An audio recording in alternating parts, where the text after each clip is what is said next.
अस्सलामुअलैकुम। MD CAT preparations biology lecture number 11 हम पढ़ रहे हैं प्लांट हार्मोन्स।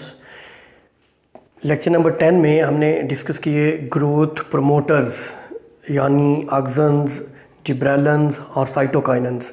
लेक्चर नंबर 11 में हम देखेंगे ग्रोथ इनहिबिटर्स। ग्रोथ इनहिबिट जो करते हैं वो दो हैं, एब्सिसिक एसिड और ईथीन। हम इनको दोनों को डिटेल में देखेंगे।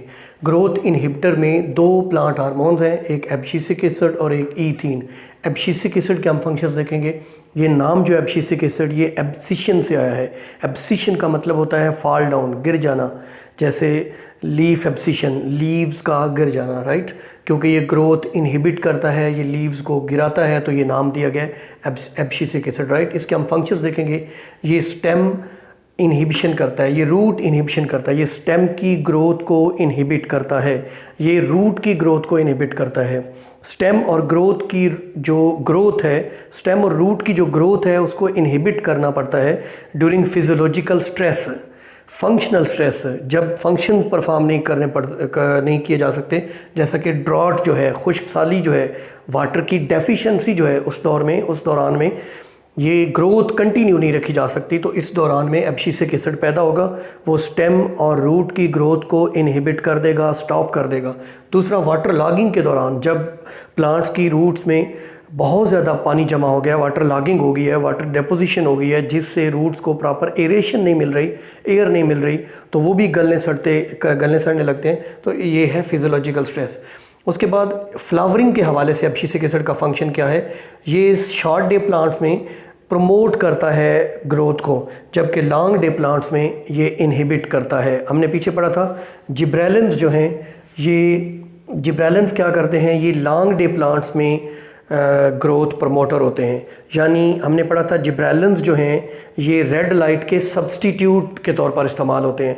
जिब्रेलिन्स लॉन्ग डे प्लांट्स में ग्रोथ को प्रमोट करते हैं, तो जो एब्सिसिक एसिड है ये शॉर्ट डे प्लांट्स में ग्रोथ को प्रमोट करते हैं, लॉन्ग डे प्लांट्स में ये ग्रोथ को इनहिबिट करते हैं। इस लिहाज से ये जो जिब्रेलिन्स हैं उनके ये एंटागोनिस्टिक काम करते हैं, उनके उल्ट काम करते हैं। ये लीफ सीनेसेंस को प्रमोट करते हैं, ये लीफ को मतलब येलो कर देते हैं, ये लीव्स को एजिड कर देते हैं, ये लीव्स को पुराना कर देते हैं, जिससे लीफ गिर जाता है। Promote abscission, leaf abscission, fruit abscission, fruit falling, leaf falling, उसको ये प्रमोट करते हैं। ये क्लोजिंग ऑफ स्टोमेटा को कंट्रोल करते हैं। कब? जैसा कि under stress, wilting in hard day, एक हार्ड डे है, सनी डे है, बहुत ज़्यादा धूप है और ख़दशा है प्लांट को कि अगर स्टोमेटा ओपन रहते हैं तो वाटर कंजर्वेशन वाला इशू आ जाएगा, पानी सारे का सारा लॉस हो जाएगा। तो इस दौरान में ये स्टोमेटा को क्लोज़ करके लीव्स को विल्ट कर देते हैं, लीव्स को मुरझा देते हैं, जिससे वाटर कंजर्वेशन हो जाती है। इनका ये जो क्लोजिंग ऑफ स्टोमेटा वाला एब्सिसिक एसिड का फंक्शन है, this is antagonistic to cytokinins. हमने देखा था साइटोकाइनेंस ओपनिंग ऑफ स्टोमेटा करते हैं, जबकि ये क्लोजिंग ऑफ स्टोमेटा। ये भी एक एमसीक्यू बहुत इंपॉर्टेंट। हम देखेंगे कमर्शियल एप्लीकेशंस, कारोबारी एप्लीकेशंस क्या हैं। फ्रूट ड्रॉप्स, जैसे आम तोड़ने हैं, जामुन तोड़ने हैं, तो लोग चाहिए, लेबर चाहिए, बहुत सारा टाइम लगेगा, एक एक टहनी पे जाके वो तोड़ेंगे फल को। तो इसको बचाने के लिए जब फल पक गया है तो उसके ऊपर एब्सिसिक एसिड का स्प्रे कर दिया जाए, तो फल जो है वो एक ख़ास ड्यूरेशन के बाद सारे का सारा खुद ब खुद गिर जाएगा। इससे टाइम बचेगा, इससे लेबर बचेगी और इससे इजी हो जाएगा काम। तो ये कमर्शियल एप्लीकेशन है। अब लास्ट हमारा जो प्लांट हार्मोन है वो है ईथीन।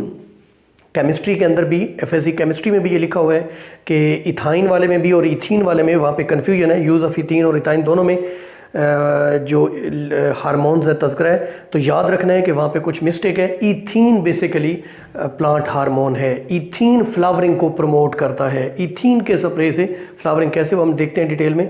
ईथीन का ये फार्मूला है H2C डबल बॉन्ड CH2। ये एक 2 कार्बन वाला कंपाउंड है, ये एक अल्कीन है, डबल बॉन्ड होता है इसमें। ये स्टेम इनहिबिशन हमने देखा था इधर, ये भी स्टेम इनहिबिशन करते हैं, ये रूट इनहिबिशन करते हैं और वो भी करते हैं। यानी ये जो दो फंक्शन है same like abscisic acid, ethene के ये दो फंक्शन एब्सिसिक एसिड की तरह है। इसलिए ईथीन के ये दो मेन फंक्शंस हैं फिजियोलॉजिकल स्ट्रेस में। स्टेम ग्रोथ को रोक देगी, ये रूट ग्रोथ को रोक देगी। इस वजह से इसको भी ग्रोथ इनहिबिटर वाली कैटेगरी में डाला गया है। कुछ इसके फंक्शन एब्सिसिक एसिड से डिफरेंट भी है, डेफिनेटली एक डिफरेंट हार्मोन है, तो कुछ ना कुछ तो डिफरेंट होगा ही, वरना हम उसी कैटेगरी में डालते तो ये डिफरेंट है। इट ब्रेक्स डॉर्मेंसी, हमने कहा ये डॉर्मेंसी को प्रमोट करते हैं। डॉर्मेंसी क्या होती है? इनएक्टिविटी। एब्सिसिक एसिड क्यों प्रमोट करता है? जैसे गंदम के दाने जो हैं, गंदम पक गई है, हम उनको सेव कर देते हैं, हम चाहते हैं कि जब तक ये फेवरेबल कंडीशंस नहीं आती, इनके जर्मिनेटिंग सीजन नहीं आता, तब तक ये जर्मिनेट ना करें, ये इनएक्टिव पड़े रहें, तो ये डॉर्मेंसी है, इसको प्रमोट करता है एब्सिसिक एसिड। जबकि ये डॉर्मेंसी को ब्रेक करते हैं, जैसे हमने गंदम के दाने काश्त कर दिए हैं, कल्टीवेट कर दिए, अब उन्होंने जर्मिनेट होना है, तो जर्मिनेट होने के लिए ये वाला हार्मोन काम करेगा। प्रमोट फ्लावरिंग, ये फ्लावरिंग को प्रमोट करते हैं, ये सिर्फ शॉर्ट डे प्लांट्स में, ये सब में। और प्रमोट फ्रूट राइपनिंग, मेरे ख्याल से इथीन का सबसे इम्पॉर्टेंट फंक्शन जो कि इसकी खासियत है, इसकी पहचान है, वो है fruit ripening. Ethene fruit ripening करवाती है। ये आर्टिफिशियल इथेफॉन, आगे हम देखेंगे, केमिकल सब्सटेंस है, वो अगर फ्रूट्स के ऊपर स्प्रे कर दिया जाए तो उसकी ब्रेकडाउन से इथीन पैदा होती है, जो कि फ्लो ऑफ लेटेक्स, यानी जैसे रबर प्लांट है तो उसके अंदर से लेटेक्स रन करेगा, उसके अंदर से रबर जल्दी निकल आएगा और फ्रूट राइपन हो जाएंगे। ख़ास तौर पे जो जो जो टमाटोज़ वगैरह हैं उनको राइपन करने के लिए, या सिट्रस फ्रूट्स को राइपन करने के लिए उनके ऊपर इथीन का स्प्रे किया जाता है। ये वो फंक्शंस हैं जो एब्सिसिक एसिड से डिफरेंट है। ये तीन जो मैंने लिखे हैं, कमर्शियल एप्लीकेशन में हम देखेंगे। इंड्यूस फ्लावरिंग इन पाइनएप्पल, पाइनएप्पल जो है, अनानास जो है, उसके अंदर ये फ्लावरिंग को इंड्यूस करता है, फ्लावरिंग फूल पैदा करवा देता है। Induce ripening of tomatoes and citrus fruit, टमाटरों में और सिट्रस फ्रूट, ये जितने भी तुर्श फल होते हैं, जैसा कि ऑरेंज है या दूसरे लेमन वगैरह, उनके अंदर ये फ्रूट राइपनिंग को इंड्यूस करते हैं। और इथेफॉन का मैं बता चुका हूँ कि इथेफॉन एक केमिकल सब्सटेंस है, इसका स्प्रे किया जाता है, इससे इथीन पैदा होती है और वो फ्लो ऑफ लेटेक्स को और फ्रूट राइपनिंग को प्रमोट करती है। ये था हमारा topic growth inhibitors, abscisic acid and ethene के बारे में। इसी के साथ हमारा जो प्लांट हार्मोन्स वाला या फाइटो हार्मोन्स वाला टॉपिक है वो कंप्लीट हो जाता है। Thank you very much.